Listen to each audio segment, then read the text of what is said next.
basically, what has been a complaint of mine for many years is that many of the avenues for understanding yoga, the main avenue has been teacher training programs. In other words, if you want to go deeper in yoga, you have to train to be a teacher.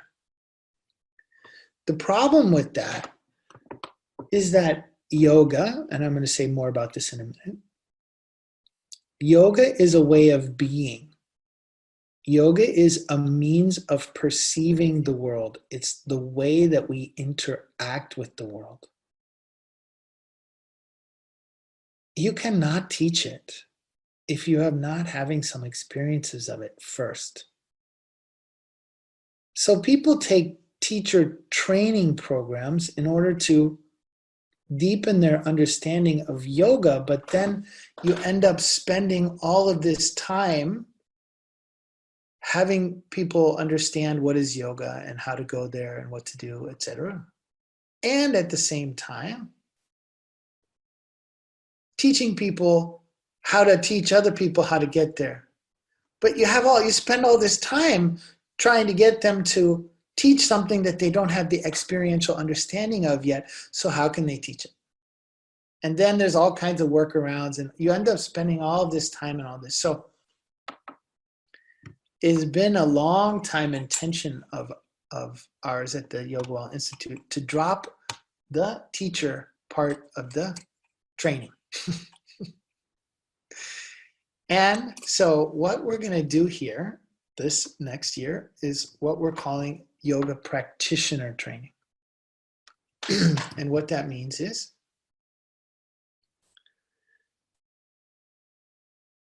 something has been handed down for centuries, millennia actually, handed down in India in a culture that is different from ours.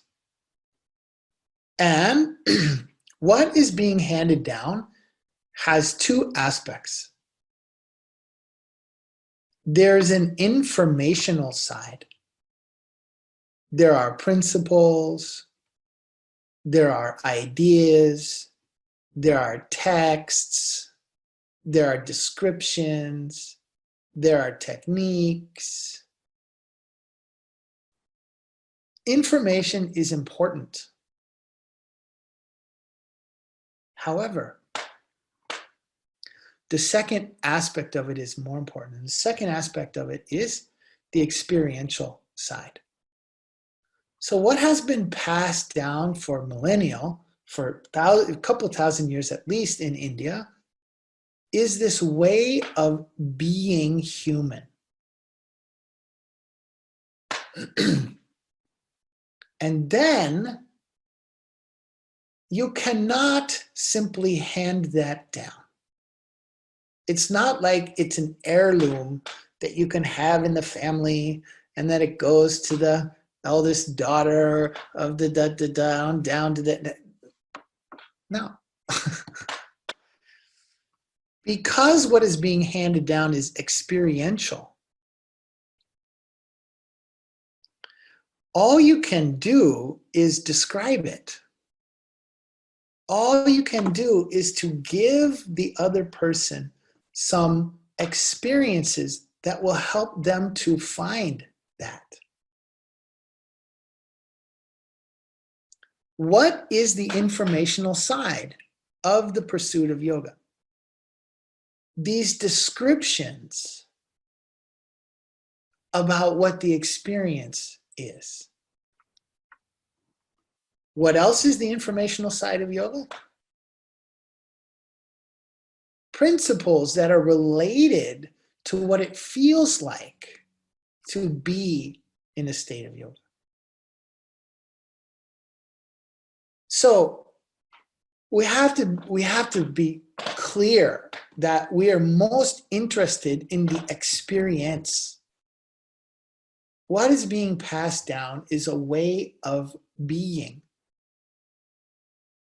Because it is a way of being, it has expression in our bodies.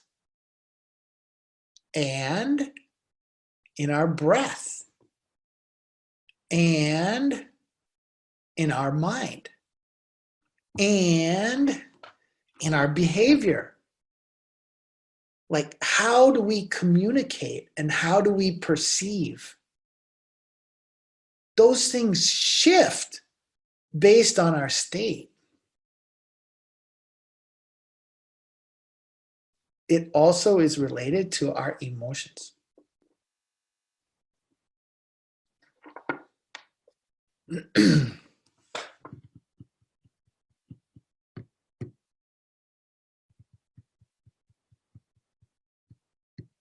So when we start talking about like what is yoga, what we're really talking about is an experience. And all of the theory about it is really related to the experiences. But as Westerners, we don't even have the same language, let alone the same cultural foundational pieces to understand these descriptions. It's very normal to understand something according to your own experience.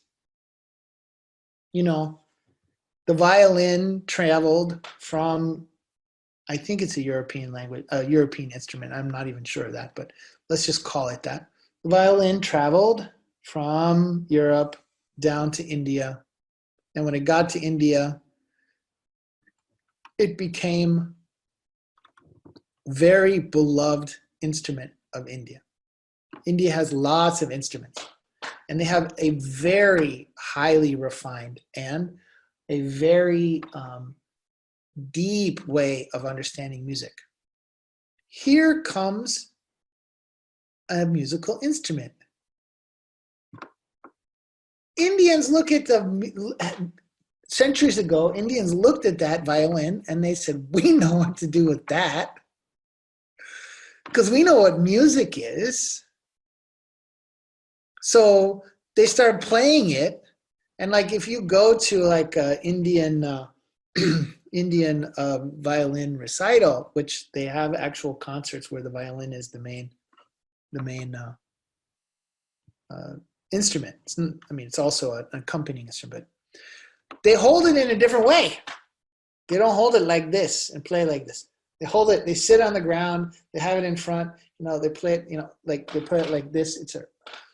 And I'm not a music person, but I'm told that the tuning is almost identical to the tuning that of European music, the strings and all of that.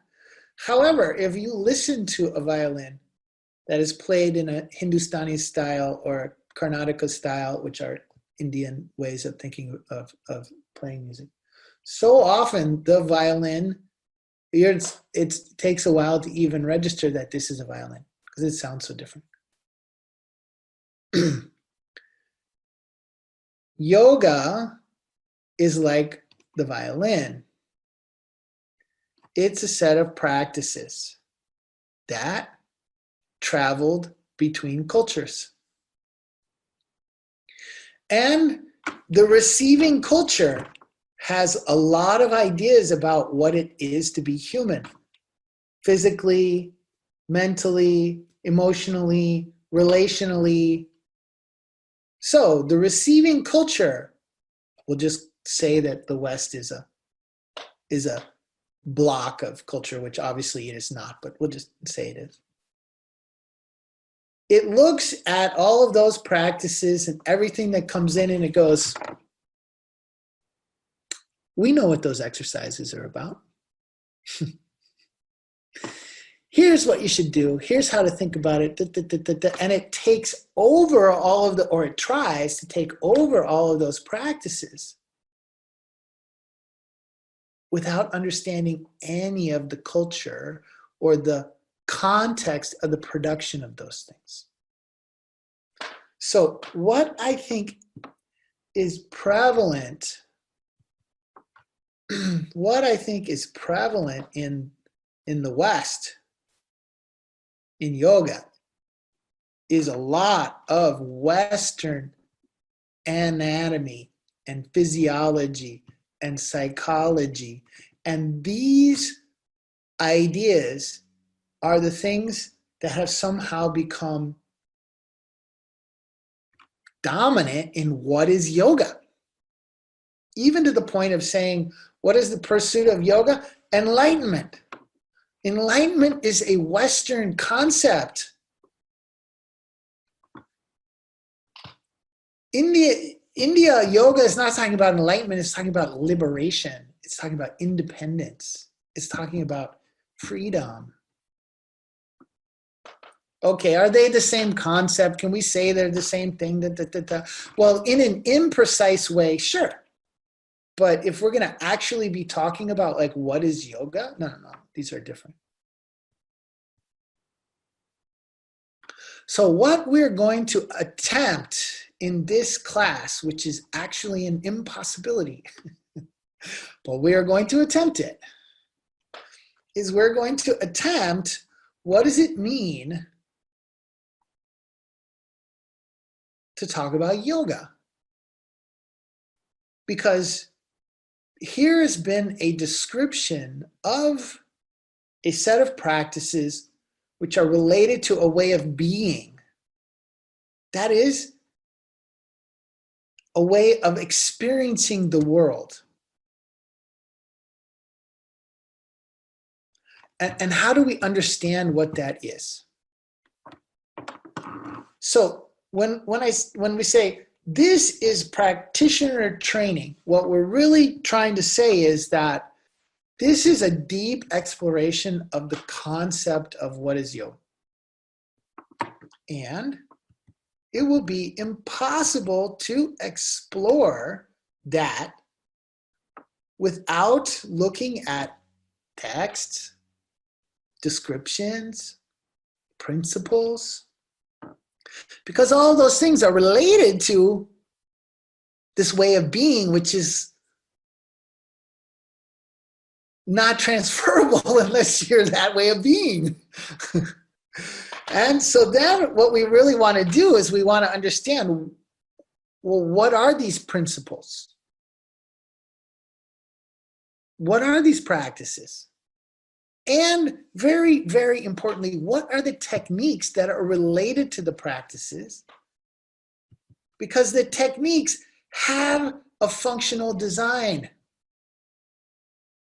The functional design of the technique is generating the experience. Why? Because it's the experience which is the language of our body, mind, emotions. Experiences are what allows us to shift and be different. Just ask any mother who's trying to help their child. Right? What would be helpful for my child? Well, it'd be so nice if they went to camp. Why? Well, then if you start, because at camp, maybe this will happen, maybe that will happen, maybe they'll get a friend, maybe they'll develop a skill, then they'll start feeling different about themselves. Very, very analogous kind of way of thinking. Experiences are the currency of yoga. The difficulty in talking about yoga from our lens as Westerners is that our language and our perception and even our understandings of like, who am I and how does my body function are all based on a way that is not the same as what was the cultural production of yoga. It's not possible for any of us to become Indians, even if we have Indian parents, and even if we have been a lot of exposure to India, etc. If you grow up in America, There's a lot of American values and a lot of American ideas and a lot of perceptions and structures, et cetera, that are going to be in who we are, that are going to be a little bit different than if we all had grown up in India. So I don't think this is a project of turning us into Indians. I do think that this is a project of trying to understand what was it that was being presented? What was it that was being described? What part of that applies to me here and now? And that is the general project of this class.